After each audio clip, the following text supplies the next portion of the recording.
For the first time in 2024, Arsenal have tasted defeat away from home. A trip down south to Bournemouth ended up being a painful one. So from the controversy around the Saliba red card, to the issue in Arsenal's midfield, Mikel has brand new defensive dilemma, and the latest twist in the title race. As per, let's break it all down and discuss the 5 things we learnt from Bournemouth 2, Arsenal 0.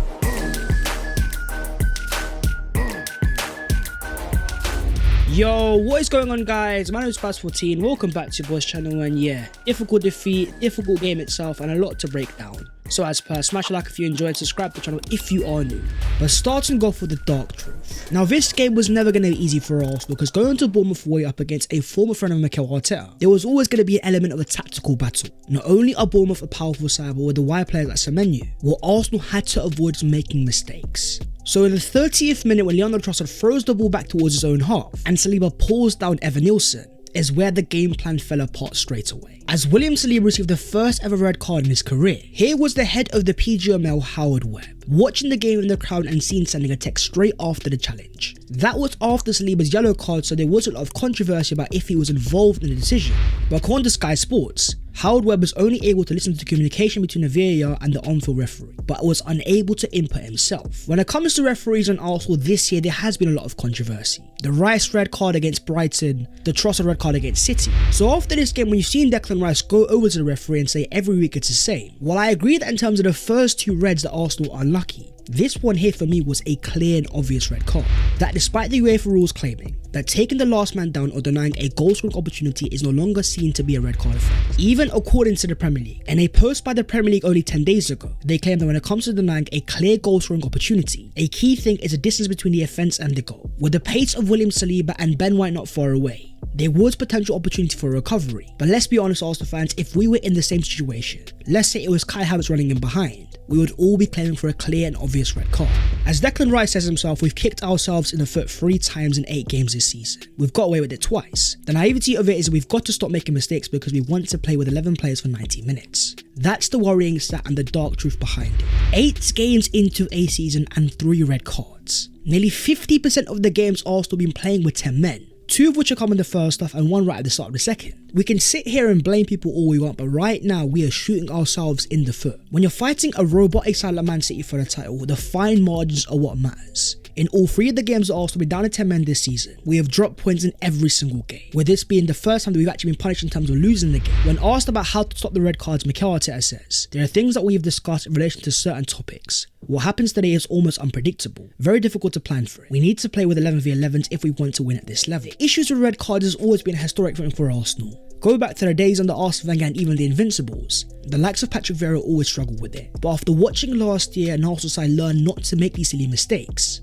The reality is tonight we can't blame the referee. We can't look at Howard Webb and talk about any conspiracy theories. Instead, look internally and look at our own mistakes. Own up to them and see them as a wake-up call. Moving on to the second thing, the costly margins. In a game that Bournemouth had an XG of 1.8 and Arsenal 0.64, 0.24 of the Arsenal XG came to Gabriel Martinelli. 69 minutes on the clock, the game locked at 0-0. Martinelli was gifted the chance of the game which he failed to take. And often you can say it's harsh to criticize a player for missing his first chance, but when it's a game like this, you're down to 10 men and things are adverse. You've got a chance to go top of the league, and if you can get a win, it would go down as gargantuan. With the amount of time that Martinelli was given and Kepa being clearly on one side, with the quality of finisher as well, for me he had to do a lot better. Even Mikel said that we had the biggest chance with 10 men. You're going to have 2 or 3 situations and no more. We didn't capitalise and got punished. It seemed clear after the game that Mikel was very annoyed after that miss, mentioning the miss time and time again, and it's because he realises the importance of the fine margins. From the Trossard mistake getting Saliba sent off in the first half, to Kivior giving the ball away in the lead up to the Bournemouth penalty. In an ordinary year, playing with 10 men and getting a point isn't a bad thing, but this was a game that Arsenal still needed to win.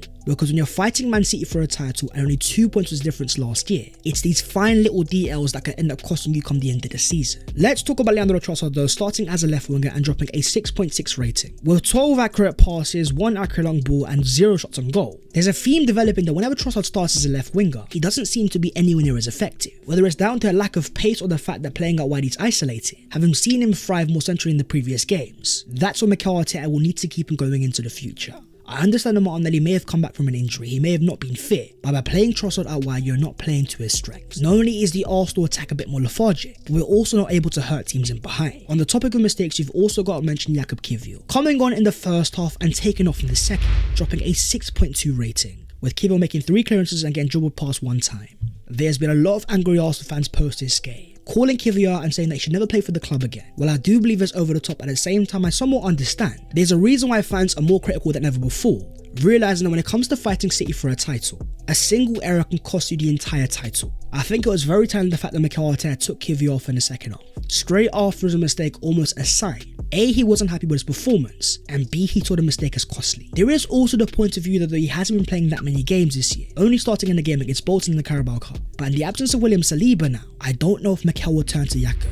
Moving on to the third thing, the midfield issue. In what was a very intriguing starting lineup, Mikel Arteta chose to go very physical, with the 4 defenders of White, Saliba, Gabriel and Calafiori, defended in front by Rice, Partey and Merino. A side so massive that Leandro Trossard and Raheem Sterling were the only players in the Arsenal team not to be at least 6 foot tall. Mikel Arteta was going for pace and power, and Mikel Merino was the best example of that, starting his first ever Arsenal game and dropping a 7.2 rating, from 23 accurate passes to 1 big chance created, winning 4 ground balls and 3 in the air. Defensively, he was active, 2 clearances, 1 block shot, 2 interceptions and 4 tackles. And even his heat map shows that this guy was playing everywhere. Despite coming into Arsenal as a left number 8, in this game he was given a lot more freedom to go and row, drifting over to the right and left hand side, and almost acting as Arsenal's number 10. The issue I have though is Merino is not naturally a link provider. In the role of Martin Odegaard that metronome in the final third, Merino is far better when it comes to arriving into it rather than starting there. His strengths off the ball were clear to be seen, but on the ball at times I did think he was a bit sloppy, taking too much time to release the ball, giving the ball away on numerous occasions. It's not to criticise the player himself, but more the role he was given. And the same before though, you also had Thomas Partey drop a 6.4 rating, with 74 touches and 55 accurate passes.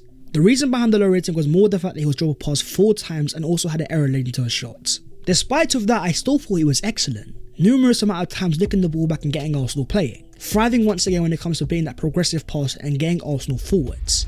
We even had Declan Rice putting in a strong performance, completing 100% of his take-ons and winning 100% of his tackles, winning a whopping 90% of his duels and completing 87% of his passes, showcasing ability to drive out of pressure and get Arsenal higher up the pitch. The issue I have is not the midfield performance itself, but it was the fact that Arsenal was so flat offensively. When you've got Merino, Rice and Partey as a starting midfield against a mid-table Bournemouth side that you have to go and take it to, I looked towards Mikel Arteta and asked if that was the right selection against a very tactically astute Bournemouth side that are good defensively, with the same amount of expected points as Man City by the way. This was one of the clearest examples of a game that Arsenal missing Martin Odegaard.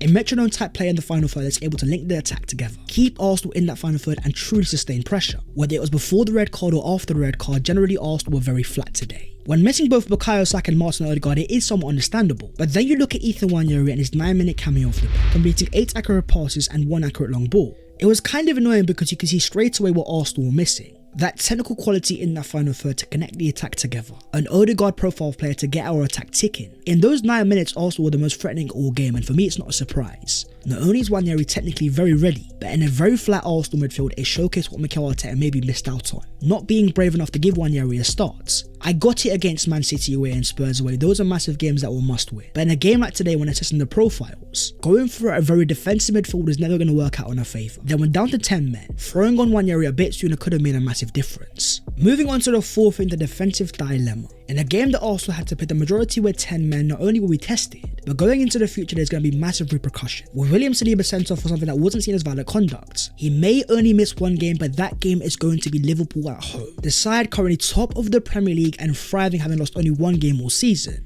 In a game that you had Gabriel Magalhaes starting as a captain, I think he was perfectly fine. But who is going to start alongside him against Liverpool? The first person you look to is Jakub Kiwior, of course, with Kiwior coming on the first half but then being taken off. He was the player Mikel Arteta used the most there when it came to pre-season, having also played as a right-sided centre-back in 22-23, with Saliba out injured for the rest of that season. The fact that Mikel Arteta took him off for me was not a good sign, and when you look at Liverpool's attack, the physical threats they have, the speed in behind of Salah and Diaz, and a poacher like Diego Jota, maybe it's time for Mikel Arteta to throw back to 2021-22. I am looking at Ben White and Gabriel Magalhaes, the Arsenal centre-back partnership that help Arsenal fight for top 4. They may have fallen short, but of course there's history there. A right footer and a left footer is something Mikel Arteta definitely prefers. In this game, White dropped a 6.3 rating, winning only 3 out of 8 ground balls and dribbled past 3 times. When it comes to defending out wide, sometimes Ben White can be found lacking. Up against the likes of Semenyo, being a more front-footed defender sometimes means he can overcommit, but playing as a centre-back may suit his strengths better. Covered by a natural defensive right-back, then able to intercept and show his strengths. Think back to the goal that Arsenal scored against Man City in 2021-22. The way that Ben White jumped in front of Kevin De Bruyne to win the ball back, to get Arsenal on the attack. Playing alongside Gabriel Magalhaes, this might be our best shout against Liverpool. But he also relies on a certain Jurrien Timber though, having missed this game once again via injury. Likewise in our last game against Southampton, with the Arsenal squad arriving, both Timber and Saka were both not seen.